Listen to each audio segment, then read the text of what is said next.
What's going on, everybody? It's Greg. Greg said it. I called myself wasn't going to do a video today, so I'm going to do one tomorrow. We're going to talk about Oregon, which I'm going to do.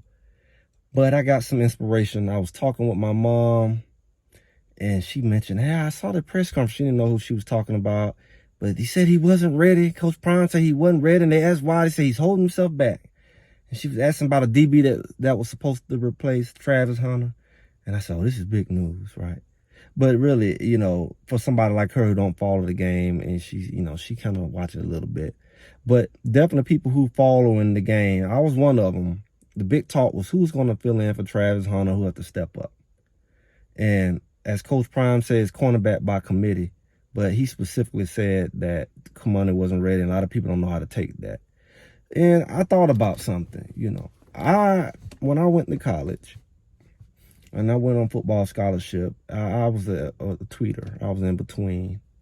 Wasn't big as I am now, but I was decent sized. And football was a little different. You know, I definitely would have been a modern linebacker, you know, the smallest, slim, and more athletic, which I was. But I also was a defensive back, and I couldn't really decide what position I was going to be. My first year, I was defensive back. Then I went back down to linebacker. But I really could play everything. But it was a little different in college because I really wanted to be closer to the line. But anywho, you know, I could cover running backs. I can cover receivers. I could cover. And I was pretty successful going right out of college. I went to a smaller college than I felt. And psychologically, I can relate to Cormani, not for that specific reason, but I can look at his body language. I remember going to college myself and coming out the gate strong. And because I really struggled with going to the school that I went to, because I knew I was supposed to went to bigger schools, and I knew I didn't really play my hand right with the scholarships and things like that, didn't really have help. And, you know, really going through that mentally. And I also was a baseball player, and I didn't know which way I wanted to go, really, which I ended up leaving college to pursue baseball after a couple of years, going to another school.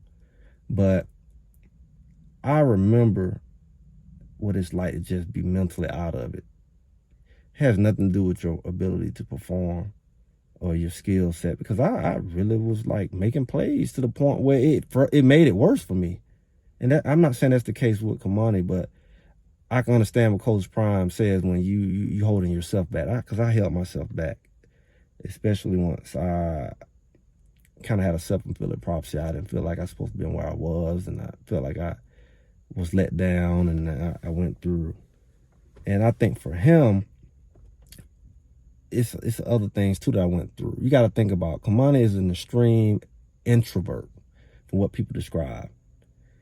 Even now you hear people talk about the fact that he doesn't really talk to people. He kind of sit to himself. So that's the kind of introvert he is. Not I hang with a couple people, but that's it. I don't go out. He's a real introvert.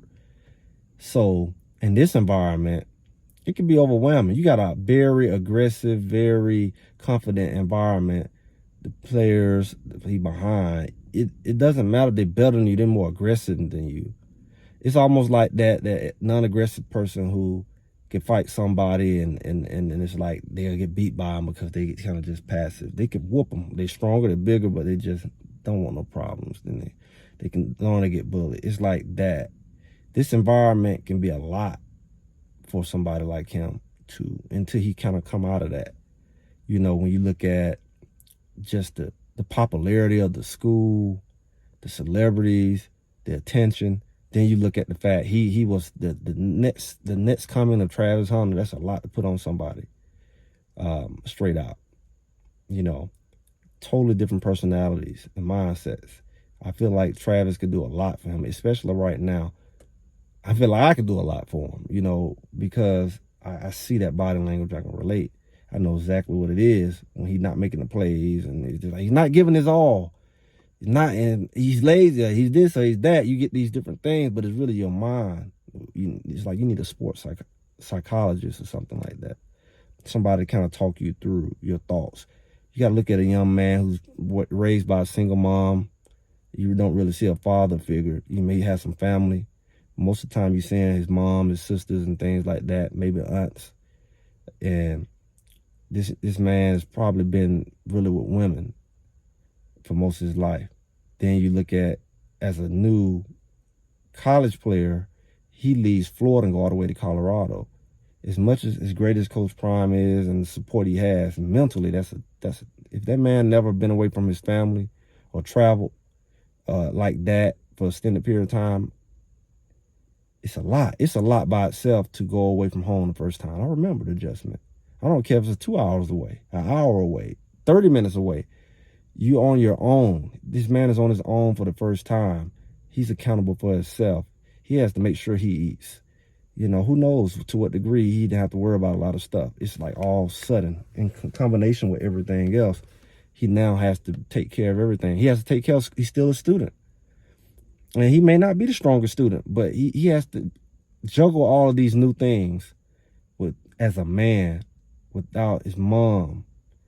And on top of that, be this super athlete that everybody's expecting him to be in a very short period of time. It's not like he gradually get into it. It's like, as soon as he get there, where's Cormani? I remember when he came, everybody was looking for him. Then he didn't get out there. He had to get the paperwork or whatever, the physicals. And everybody was looking for him because you have the well-off medias and the reach the peoples and all of that. And it's like, imagine being an introvert, 18, 19-year-old young man, just really getting away from family, becoming a man, adjusting to a whole new environment, whole new people as an introvert, not really making friends like that or really trying to be up on the people like that, and have all that, learning the playbook, learning this, learning that. It's like it's a whirlwind. You're trying to shake it off.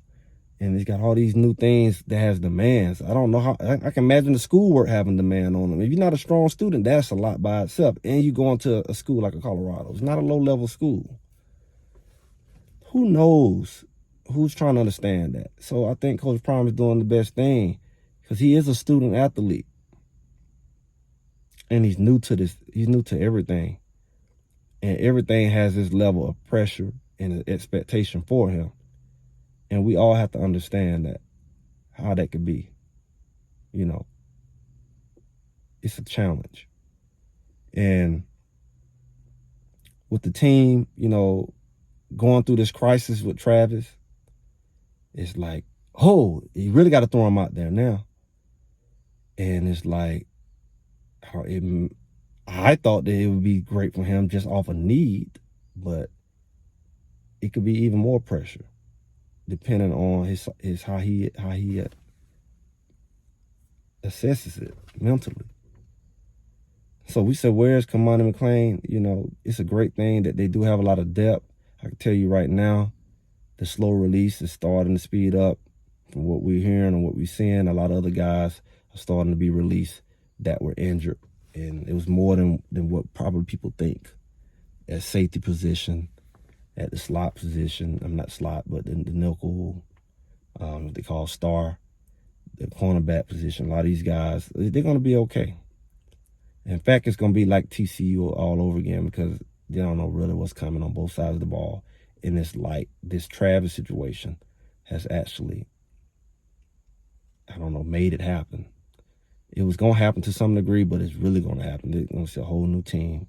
We'll see a whole bunch of new people. And it's really, how do you scout them? How do you plan for them? It's a lot like TCU's like, okay, they have a lot of different players with a lot of different unique features and skills. And Cormani is one of them. And if that coaching staff figure that out, it's going to be even more unique than what we've seen. And it's going to be even a bigger story. Because they have some very specialty-like players out there. And people are breaking down film. I know they're breaking down film, or the opponent's breaking down film.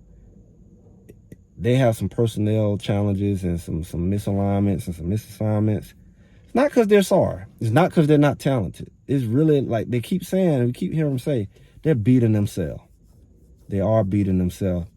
And if they make these adjustments on this defense, and these personnel come in who's hungry, who's been watching the games and ready for their time, and they got 1 year or 2 years left, and they want to get their shine, they might have wished Travis had stayed out there, honestly. These guys are going to be fresh, they're going to be rotating, and they're going to be hungry. And I would love to see Cormani being a part of that at some point. But the pressure is not on him. We don't have to worry about, oh, Cormani's not ready, nobody else is. They have a lot of players coming.